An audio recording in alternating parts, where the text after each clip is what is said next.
ایک خاتون آتی ہے، اس نے کہا حضور میرے لیے دعا کیجئے کہ میں جنت میں جاؤں. تو فرمایا بوڑھی عورتیں تو جنت میں نہیں جائیں گی. تو ظاہر ہے کہ یہ بات تو اس پر بڑی شاک گزری، پریشان ہو گئی، تو اس نے رونا شروع کر دیا. تو فرمایا نہیں بوڑھی عورتیں جنت میں نہیں جائیں گی. خاصی پریشان ہوئی تو حضور نے مسکرا کے کہا جو بھی جائیں گی جوان ہو کے جائیں گے.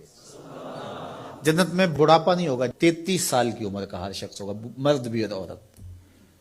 جردن مردن، داڑھی بھی نہیں ہوگی، مونچھیں بھی نہیں ہوں گی، اور صرف انبیاء علیہ السلام کی کچھ ذوات ہیں اعزاز کے طور پہ جن کی داڑیاں ہوں گی، باقی جردن مردن فرمایا گیا ہے. 33 سال کا عنفوان شباب، جوانیاں، تو بوڑھا کوئی بھی نہیں ہوگا. تو کہا کہ بوڑھی عورتیں تو جنت میں نہیں جائیں گی. اس طرح ایک شخص آیا، اس نے کہا جناب میں نے سفر پہ جانا ہے اور مجھے کوئی اونٹ عطا کر دیجیے. فرمایا میں تو اونٹ کا بچہ دوں گا. اس نے کہا حضور میں نے بچے کو کیا کرنا ہے، نہ بوجھ اٹھا سکے نہ سوار اس کے اوپر ہوا جا سکے.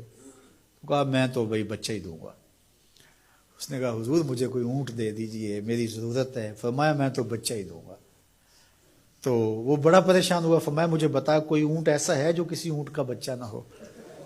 تو یہ سچ بھی ہے اور مزہ بھی ہے. ایک صحابی تھے، وہ حضور علیہ الصلوۃ والسلام کے لیے دیہات کی چیزیں لایا کرتے تھے.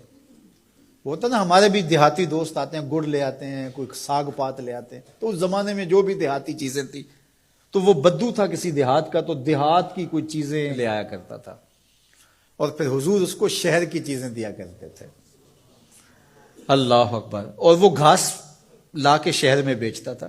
تو ایک دن وہ بازار میں گھاس رکھ کے بیچ رہا تھا. حضور علیہ السلام چپکے سے پیچھے سے گئے اور اس کی آنکھوں پر ہاتھ رکھ دیا. اس کو ہماری زبان میں کہتے ہیں کولی بھرنا. کیا کہتے ہیں؟ کبھی آپ نے بھی کسی دوست کی کولی بھری ہوگی نا. جب کوئی آپ کا بڑا گوڑا دوست ہو، اس سے آپ کا ہلکا پھلکا مزاح بھی ہو، تو آپ پیچھے سے آ کے چپکے سے اس کی آنکھیں بند کر دیتے ہیں. آپ دیکھنا چاہتے ہیں کہ یہ ہر وقت میرا ذکر کرتا رہتا ہے، میں دیکھوں کہ اب اس کے لب پہ سب سے پہلے کس کا نام آتا ہے. ایسا ہی ہوتا ہے نا کہ بندہ پوچھتا ہے کہ کس نے میری آنکھوں پہ ہاتھ رکھے ہیں، اور انسان کے دماغ میں پہلے وہ نام آتے ہیں جن سے وہ بڑی محبت کرتا ہے.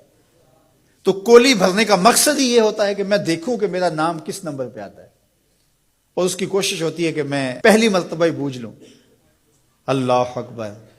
تو حضور نے آ کے کولی بھر لی. اب حضور کے ہاتھ آنکھوں پہ آئے ہوں اور سینوں تک ٹھنڈ نہ گئی ہو، یہ کیسے ہو سکتا ہے؟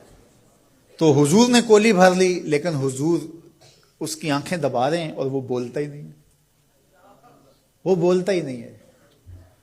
اور میں کہتا ہوں اس نے کبھی بھی نہیں بولنا تھا. سفنے دے وچ ماہی ملیا، سفنے دے وچ ماہی ملیا تے گل وچ پا لیاں باواں. سفنے دے وچ ماہی ملیا تے گل وچ پا لیاں باواں. ڈر دی ماری اکھ نہ کھولا متے پھر وچھڑ نہ جاواں. حضور آنکھیں دبا رہے ہیں، وہ آنکھیں نہیں کھولتا، بلکہ اس نے کیا کیا، اپنی کمر کو پیچھے کر کے حضور کے سینے سے جوڑ کے رگڑنا شروع کر دیا. پھر حضور خود ہی بولے. فرمایا اس غلام کو کون خریدے گا؟ اس نے کہا حضور مجھے کس نے خریدنا، میں تو بہت سستا ہوں. تو میرے حضور نے فرمایا تو بہت مہنگا ہے، تو بہت مہنگا ہے. فرمایا کرتے تھے یہ ہمارا دیہات ہے، ہم اس کے شہر ہیں. تو یہ حضور کا مزاح ہے. تو مزاح کرنا جائز ہے.